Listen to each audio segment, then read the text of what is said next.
Respect is knowing not to talk to me when I'm watching Riverdale. Respect is texting me to say, "Can I call you?" instead of calling straight away with no warning, like a stalker. Respect is a 7-letter word that will get you 61 points in Scrabble. Respect is the most important part of a relationship. Well, respect and chocolate.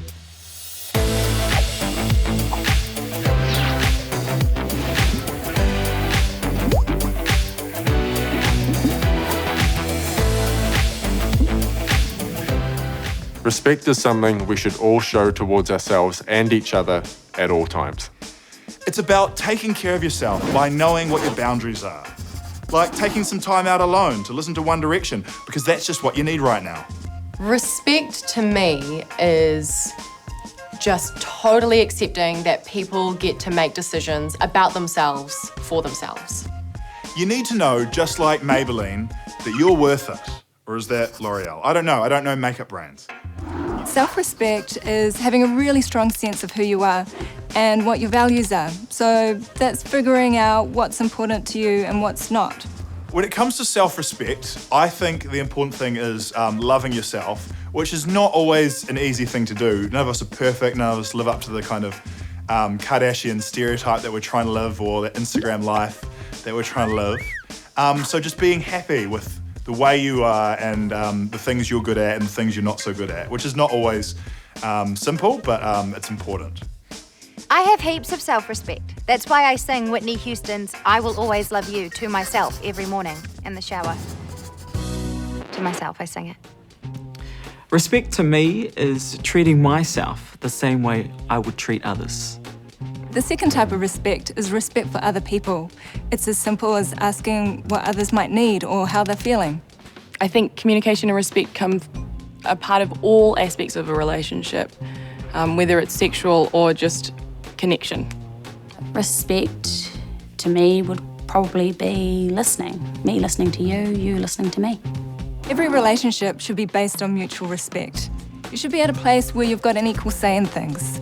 So it's recognising each other's feelings and what their needs might be. Or giving them some time to listen to One Direction alone, because that's what they need right now. You don't know you're beautiful, even though you are beautiful, and that's why you are so beautiful to me, in my heart. Respect is about being able to say, look, I know you like watching fail videos all the time, but can we just balance it out and watch some cooking shows sometimes? Because I love watching cooking shows. Speaking of respect, I reckon a good way to teach teenagers and stuff to respect each other would be to play that song, that R-E-S-P-E-C-T song. But like this day and age, like kids are just like so into their like online stuff, like they wouldn't be able to spell it properly. It would just be like an R and then like a $sign for the S, and then just a whole lot of emojis that don't make any sense. Having respect for yourself is the most important thing before you start to think about being in a relationship with somebody else. If you have feelings for someone, you might want to ask them out, and it can be really, really scary. So there are heaps of ways you can do it. You might want to message them. Call them. You can write a note and send it on a paper plane. You could ride out on the sand at the beach. Have it written on a banner on the back of a plane. Okay. Or you could talk to them. Choose a time and place where you're not surrounded by heaps of people. You could say, hey, do you want to go to the movies with me? Or in my case, hey, do you want to see my latest film? I asked my boyfriend out now, who's my long-term partner, and I have no regrets. I think asking out as a female firstly shows confidence, and it shows that you want that person, and I think that's really important because, you know, with all the text and the Instagram and stuff now, like, who needs that? You can just go up and say, hey, dude, like, I like you. I like you. Let's go out. Let's hang out. And it certainly paid off for me, so I would definitely advise, if you're a female and you like a dude, the worst they can say is no, and you know what? If they say no, it probably wasn't meant to be. Asking someone out can be a big deal. You're going to share a lot of feelings, and you don't know if they feel the same way. Someone might ask you out and you're just not feeling it, and that's okay. It's okay to say no, but just try and avoid crushing them into a million pieces while you're doing it. An easy way to say no is to say, you seem really cool, but I just don't feel the same way.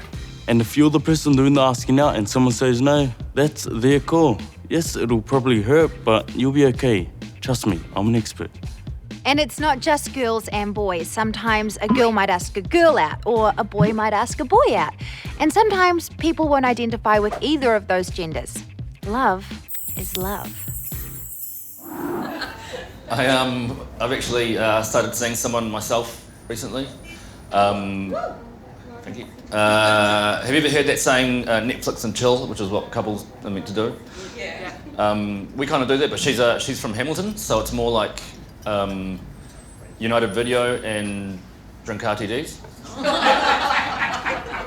I asked my partner out. I asked him to be my boyfriend over him asking me to be his girlfriend, and it's because we had been sleeping together for 3 months, and I found out he slept with another person, and that hurt my feelings, and so I thought, let's have a chat about being exclusive. And I texted him and said, let's have a talk. And we sat in a car, and he listed off the cons of being my boyfriend and me being his girlfriend and dating, and I listed off the pros of why I was going to be a wonderful girlfriend, and we made a 30-day contract about seeing how it would go, and we shook hands and we left it at that, and 4 years later we're still together. So it's important to think clearly about how you feel and how you want to communicate that to the other person, and also being ready for their response, whether it's what you expect to hear or not.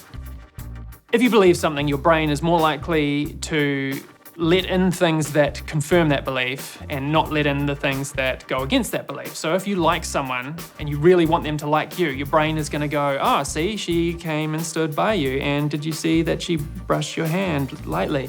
And so your brain's going, she likes you, when really a person just came across and accidentally moved past you, so your brain is playing tricks on you. And I think that has definitely happened once or twice, and I've gone, oh yeah, she really likes me, and then she didn't, and it was really awkward. Yeah, I've definitely put myself out there in romantic situations before, and it's not always reciprocated, but it's cool, it's okay, because you figure that that person, if they don't like you, then they're not the right person for you, and someone eventually will come along that does like you. Peer pressure is one of the hardest things to deal with when you're a teenager. Staying true to yourself and not giving in to what other people may want you to do is tough.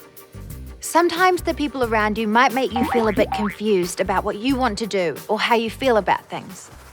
Sometimes your friends at the party might be like, if you don't even patch this girl, you're not even a real man. If you don't play spin the bottle, you're a frigid little weirdo.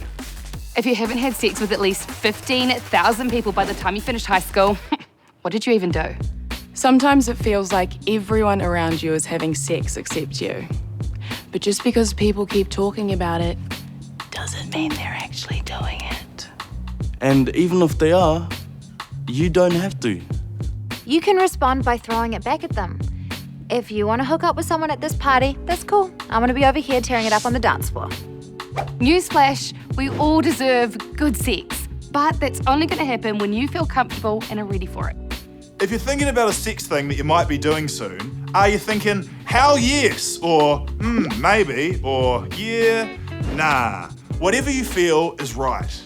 Before we go into any game, our team trains and we learn about all the possible scenarios that we could be put in. That way, when we're put under a little bit of pressure, we are prepared and we know what to do. It's the same with peer pressure. Have a few scenarios in your head before you head out. By setting yourself clear boundaries before a date or a party, you already know what's on the table or what's off the table.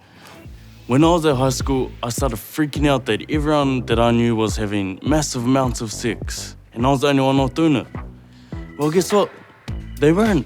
And even if they were, it didn't mean that I had to. I didn't have sex in high school, and thank goodness. Can you imagine this? But sweatier and stinkier. I had sex at high school, but it didn't make me any cooler or any better than anyone else. To be cooler, you had to have a swimming pool. I'm joking. But it did help. The main thing to remember is your life, your body, your terms. Their life, their body, their terms. Now get out there and get respected.